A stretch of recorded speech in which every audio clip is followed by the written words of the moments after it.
Himpunan Pengusaha Muda Indonesia meminta pemerintah untuk fokus mendorong usaha mikro kecil menengah dalam pembiayaan di perbankan. Kebijakan pemerintah yang memberlakukan PPKM darurat diakui akan semakin menekan industri UKM dalam negeri.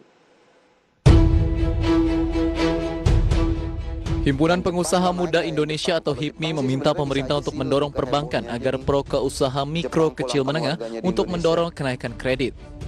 Lantaran rasio kredit UMKM saat ini baru mencapai 18,6%.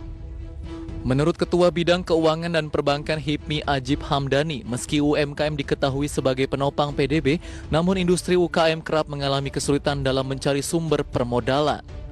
Sehingga industri UMKM dalam negeri sulit untuk meningkatkan daya saing agar bisa naik kelas. Konstruksi terhadap ekonomi dan terutama sektor UKM begitu luar biasa. Karena kebijakan PPKM di sektor UKM sampai dengan 75 triliun potensi ekonominya terkoreksi. Sehingga kemudian bagaimana seharusnya pemerintah lebih mendorong regulasi yang bersifat komprehensif, memberikan daya topang terhadap sektor ekonomi maupun UKM tersebut. Yang diharapkan di dunia usaha adalah dua hal. Yang pertama adalah semakin mengalirnya banyak likuiditas di dunia usaha dan di sektor UKM, dan yang kedua adalah penjaminan kredit. Seperti halnya pada tahun 2020, pemerintah sudah pernah mengeluarkan PMK nomor 71 tahun 2020 tentang jaminan pemberian kredit karena program pemulihan ekonomi nasional.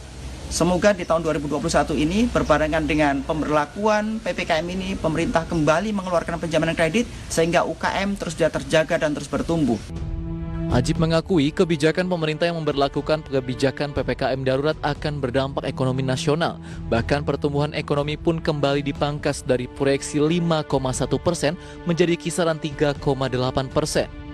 Kondisi ini diakui akan memberikan tekanan bagi sektor UMKM lantaran kontribusi UMKM terhadap PDB mencapai 60%.